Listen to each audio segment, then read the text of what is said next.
Hello, Ali. Thank you so much for taking the time to have a Hello, thank you conversation for having me. about AI and creativity. I would like to start with a very generic question, which is in which time along your career or your life you came across the idea of artificial creativity and that algorithms could be creative? It's a good question. I'm not sure if I can call it artificial creativity because my interest began as I found many examples in the classical music repertoire, for example, where people tried in old centuries, so 200 years ago, people tried to use some kind of formal system for composition. For example, if you think about Bach music, so there are many pieces in his compositions, where actually the idea is more an algorithmic idea than a musical idea. But what he did with that idea, what he composed based on the idea of, for example, imitation. You have one voice and the other voice come in and plays exactly the same notes. Sometimes transposed, so in other intervals, and then you have, for example, a piece where one voice is, for example, starting from left to right, and the other voice starting from right to left, and they fit together. And all these things, I think it's more algorithmic composition, but of course it's very interesting kind of making art. So I'm not sure if we can, for example, call this artificial creativity, but it's in any case some kind of algorithmic composition. And this idea even goes further in the time.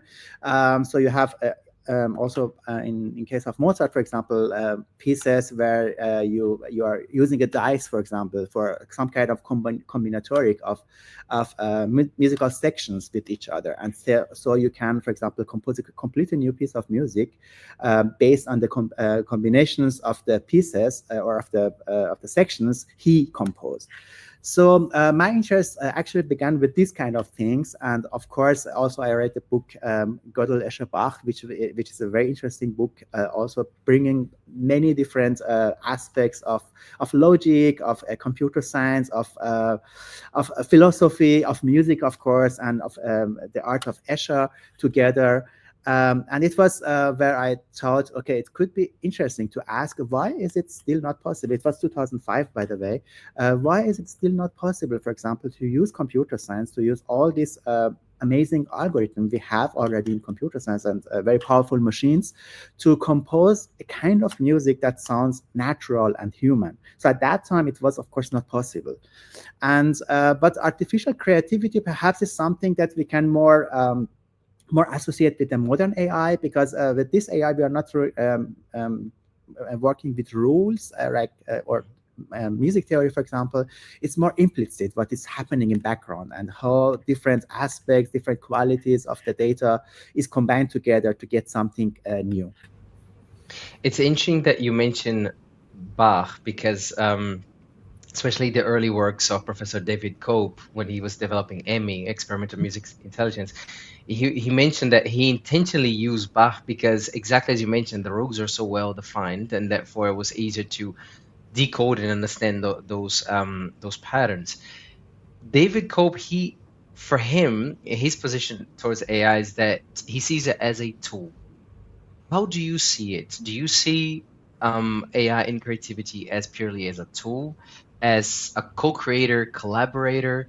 Do you see it as a competitor, as some artists that don't use AI tend to view it as? How do you position yourself?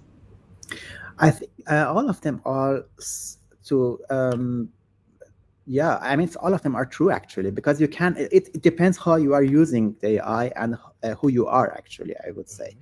because of course, if you are using AI for exploring new possibilities in art or in music, and to use it to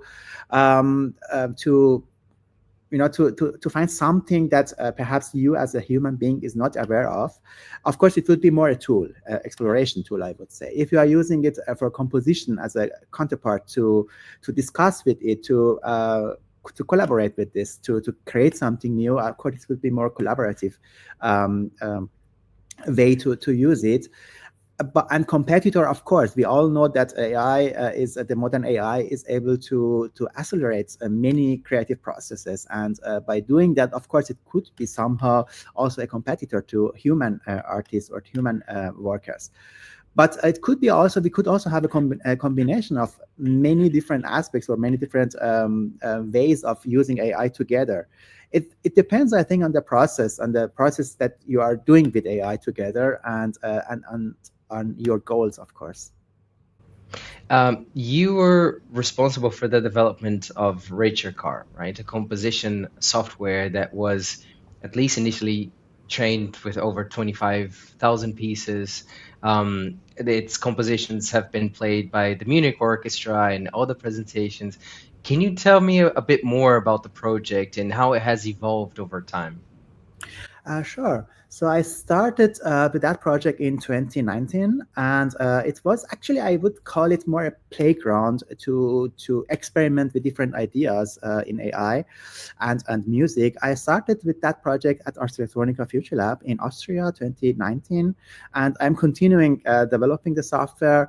And simultaneously, I'm also developing the software at the University for Music and Theater in Munich, where I'm also using the software with the students. We try to use the software to answer also the questions: how can an AI tool be useful for artistic creations? And it's the question could perhaps the question sounds very simple, but it's not simple, because what are the goals actually? If you are an artist, if you are art student, for example, what are the goals you have to use AI? And Rijeka has two different directions of development. The first direction is, of course, the technological development, because I mean, there are so many questions in the music that are still unsolved if you are using AI for composition. And so this direction also involves how to make the results musically more interesting, how to improve the musical quality of the AI.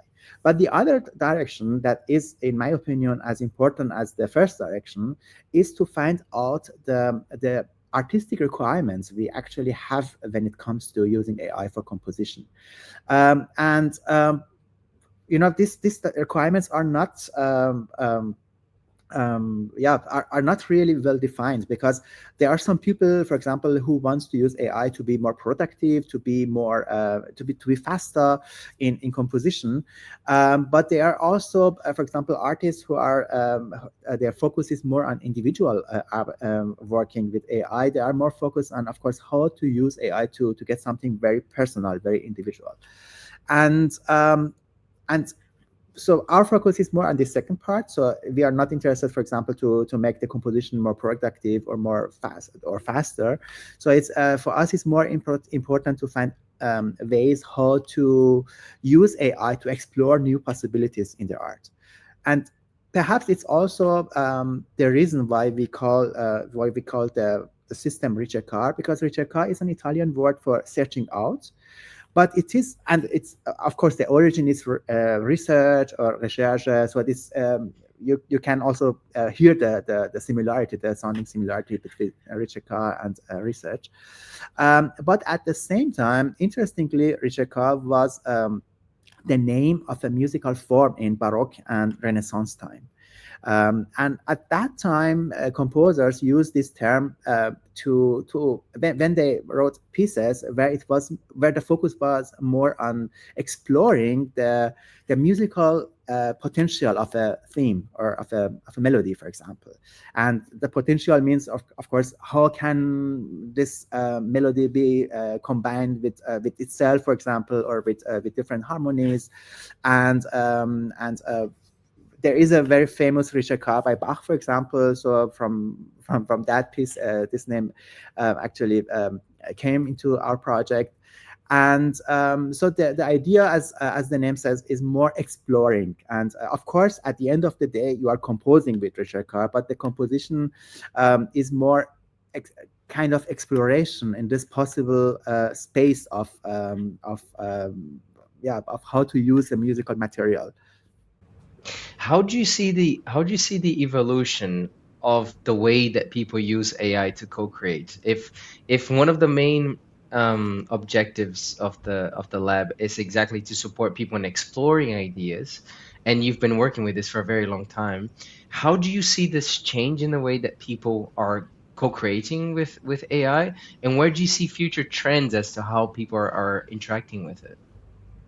There are certainly some trends, but before that, I really would also like to underline that we have different kinds of AI with different kind of goals and objectives, how the system's supposed to work with humans, and we have also different kinds of humans and artists. For example, if you are from a tech community, of course, your fascination about AI would be a different one than if you are from the art community, for example, perhaps. So what I see is, of course, so the technological fascination is still here because we have this kind of very huge, very fast development that every week almost you get completely new kind of systems and kind of models for generating media data, so film, images, text, of course, music. So the technological fascination is first is one part, but the other part is also to see how the art community is exploring new possibilities to use the systems, and how these systems in parallel are also developing to fulfill the requirements of the art community. And I think the key question is here: how can you use AI individually as an artist? Because at the end of the day, your motivation is to have something, to explore something that perhaps is new to you and to your community. And for that, of course, you need completely different kind of technology and interaction possibilities, how to use the AI. So just by prompting, I think it's too less. But it works very well in different areas. For example, in image generation areas, or in to some extent in film generation areas. But when it comes to music, it's a big and huge problem, because how can you communicate verbally about music? It's a very huge. It's a I think it's a conceptual problem and philosophical problem. Just to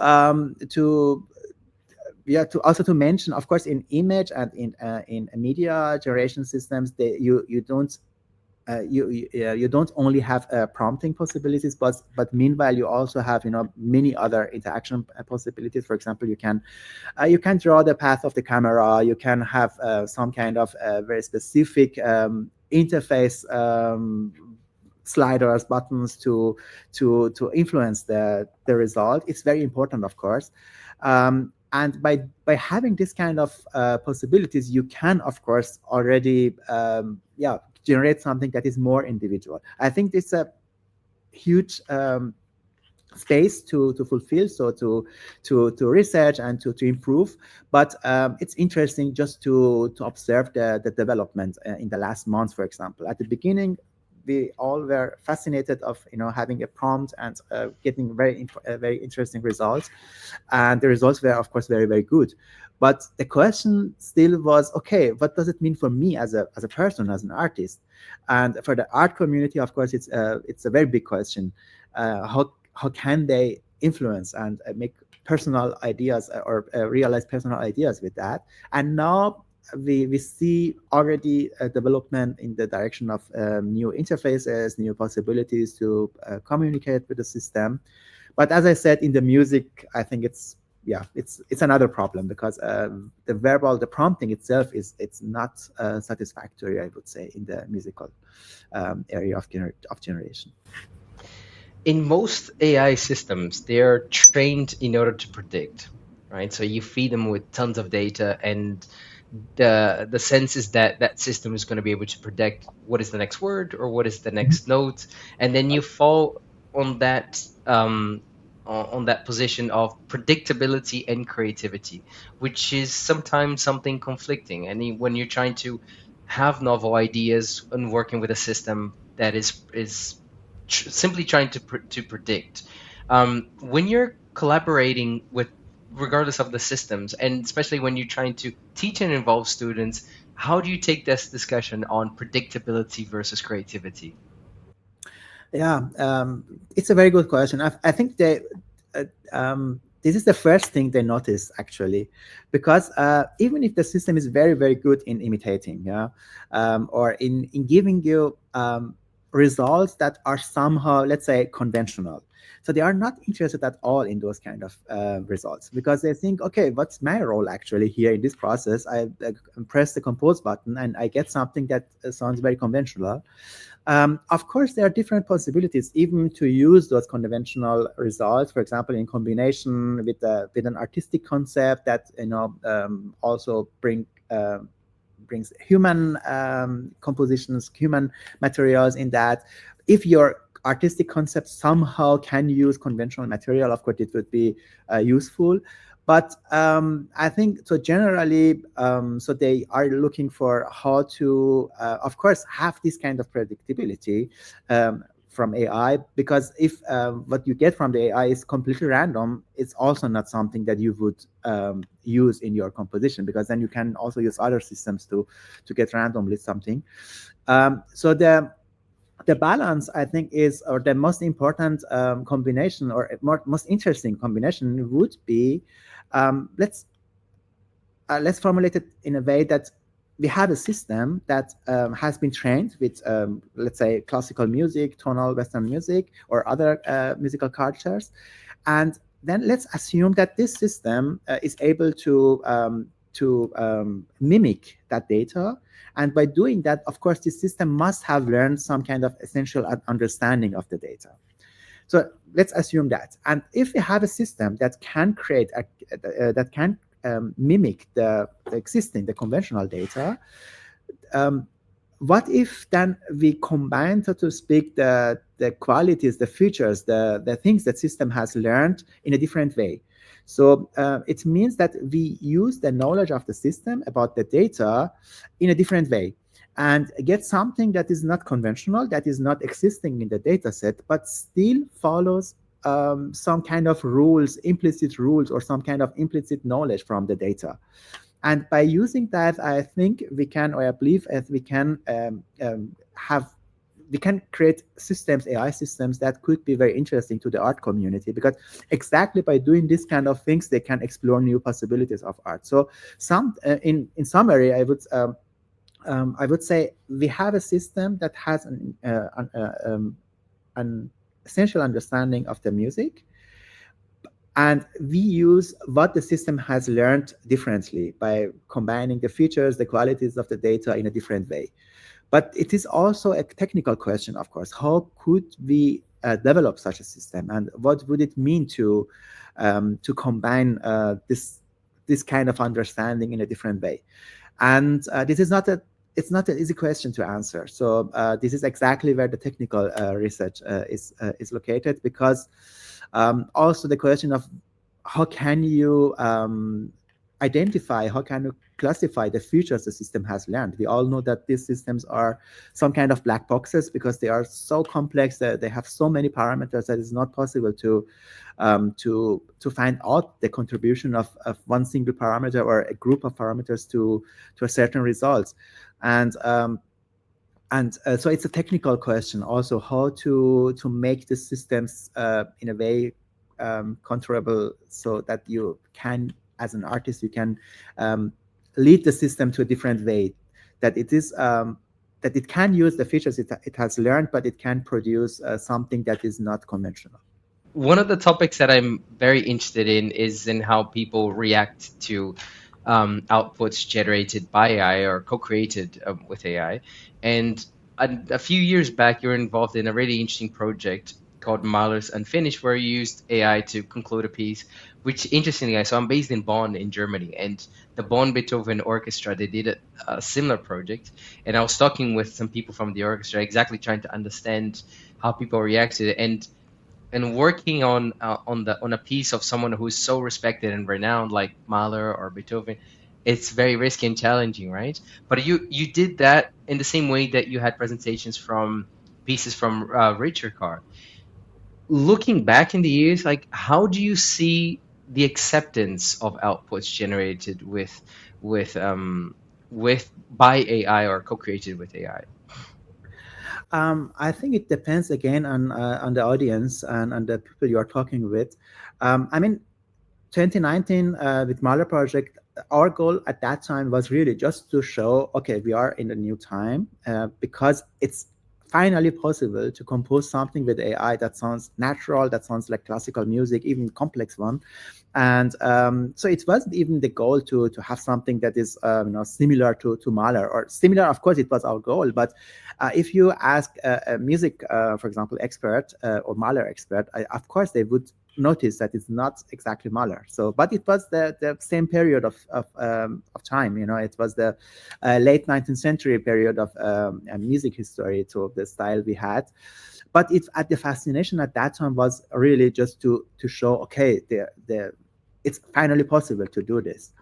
And of course, it's still an unsolved problem. I don't think that that we have AI systems or we can say that we have AI systems that are really good to imitate the style of a particular composer, especially these kind of composers, the very famous ones, because they are very unique, and of course they have also changed during their life. So it's even Mahler is we have different kind of Mahlers, so to speak, because it's you have the early works, and you have the late symphonies, of course.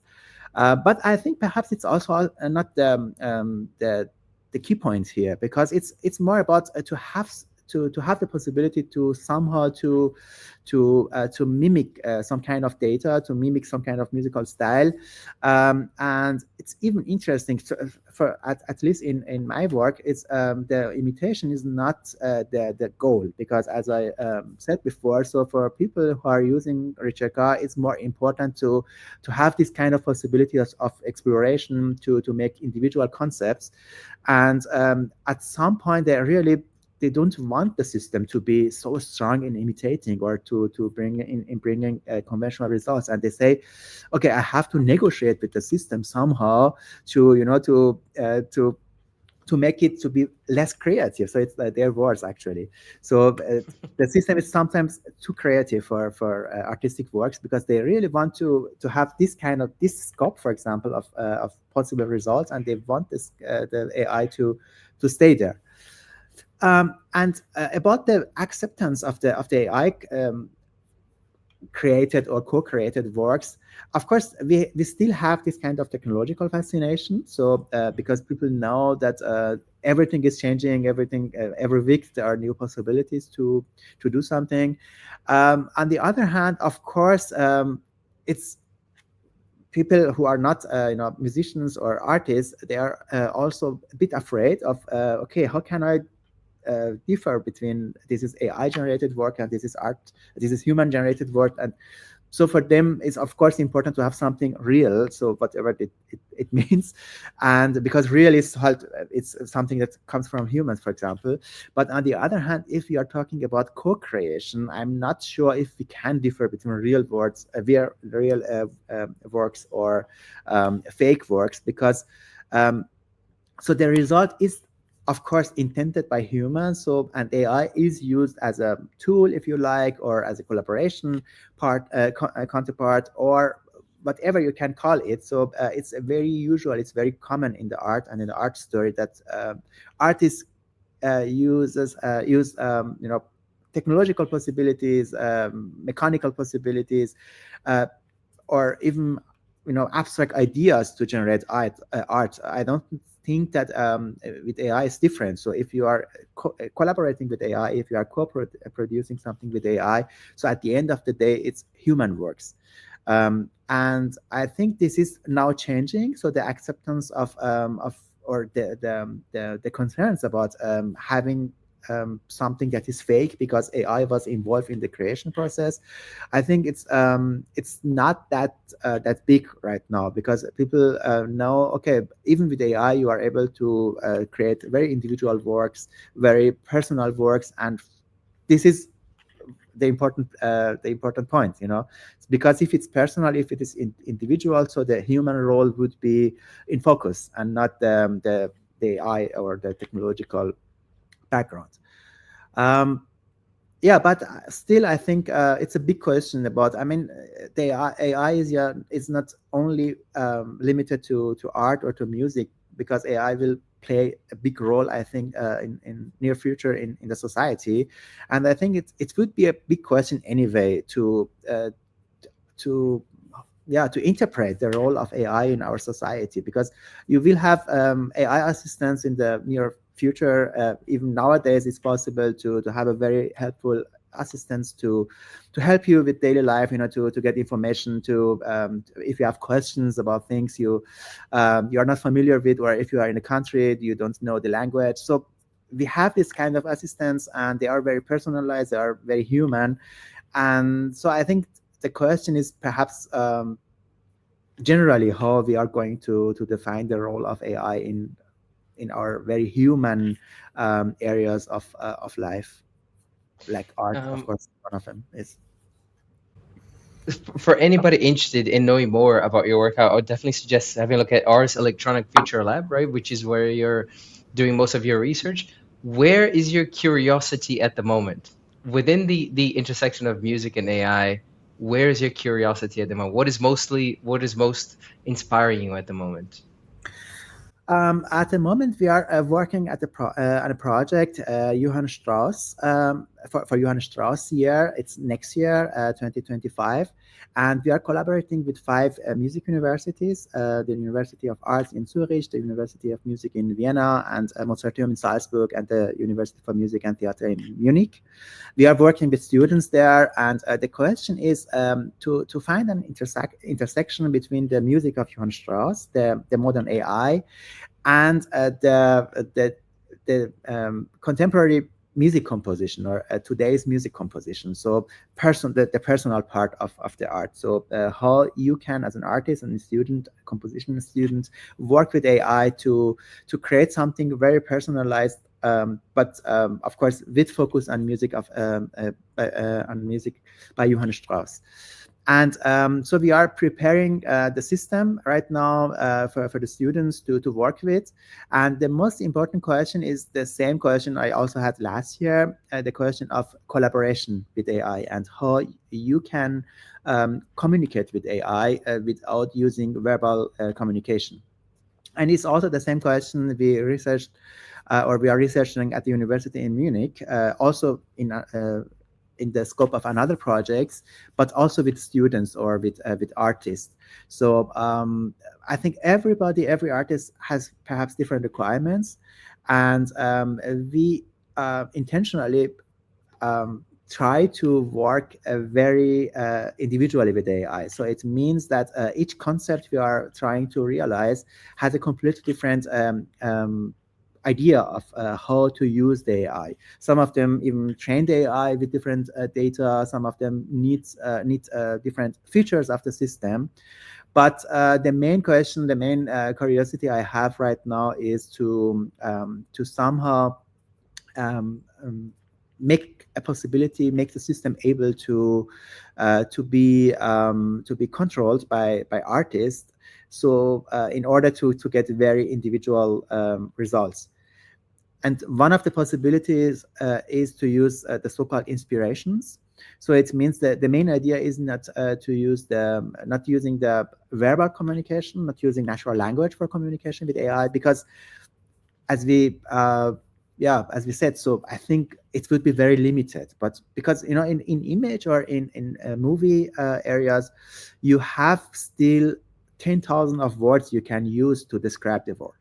Right? You can say this is a table, this is a computer, these are glasses or whatever, and you can also describe some kind of atmospheres. This is dark, this is happy, this is sad, and all these things. But when it comes to music, I think it's much more complex, because first of all, you don't have this kind of elements or this kind of words, vocabulary. And even about the atmospheres is very difficult. I noticed that people, in many cases, interpret the same piece of music completely different in the feeling or in the category, in the emotional category they would recognize or they would associate with the piece. And by to overcome this problem, so the idea with Risheka is to use musical inspirations. So it means you use another piece of music, could be your own composition or a composition from the existing repertoire, and you give this composition to AI and say, okay, please use this as an inspiration, and when you are working on the piece, on the predicting the next note, giving the previous notes, so try to have this in mind as inspiration. And it is also time-based, so it means, because it's another question, even if we were able to describe a piece of music, what does it mean? Are we describing the piece of music at once with one sentence, the whole piece of music, all 3 minutes or all 30 minutes? Because in classical music, we have also pieces that are 30 minutes. Or are we only describing a section of the piece of music? And how long should this section be? You know, that you can only describe the next 60 seconds or something. By using inspiration, we can also overcome this problem, because the inspiration are also time-based. So it means that at a certain point of predicting the next note, the AI also is looking at a certain position in time in this inspiration, and tries to somehow be associated or somehow get inspiration from that piece. But of course, it's again there are many challenges with this approach, because also the question is, what kind of characteristic would be the inspiration, for example? Even if you are a human composer and you are using an inspiration as a base for a new piece of music, perhaps you would take the texture of the music, for example, the arpeggios or the fast notes in higher areas of the piano, for example, as inspiration. Or you would take the harmonic of the piece as inspiration. Or perhaps there is a hidden motive in the piece, in the bass or in the bass area or in the middle area, that you would take as inspiration and make a whole piece out of that. So it's also a very, very big question how you interpret getting inspired by a piece of music. And it's exactly the fascinating point about art and about classical music, because in classical music you have this form of variations, for example, where you have some bars of a given piece, and you write variations about that that section of music. We have many famous variations in the classical music, from Bach to Beethoven, Brahms, and others. And of course, in every variation, the focus could be something different. So in one of them could be, as I said, a motive in the piece, or it could be, for example, the harmonic or the musical time development or harmonic development. But the most of the variations in the existing variations in the classical music have some kind of are somehow in synchronization with the original piece. So, for example, they have the same duration, for example, but when it comes to AI, not even that point is something that we must have. So in that case, so the AI is very free to interpret whatever it takes from the variation or from the inspiration. That's so inspiring, Ali, and I had the feeling that every answer you gave, like I could ask so many more things. But we're coming close to the end now, so I'd like to finish up with a few quick fire questions. So I'll just very briefly. The first one, and it doesn't have to be related with AI, okay? Can you name 3 artists that has most influenced you, either personally or professionally? I would say Bach, of course. Escher, I would say. And the last one is not an artist, it's an author, so Wittgenstein, I would say.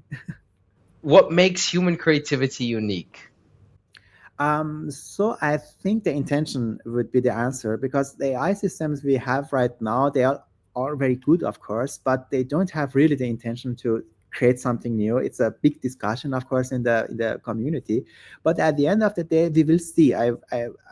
I don't think that we are able to answer this question right now, because we see how AI is developing and how creative processes are going to be done by AI. So I think AI could be a mirror for us, also for our own creativity, to answer this question. What would be what would make our creativity unique? But from today's perspective, I think we can say it's safe to say that intention would be the answer.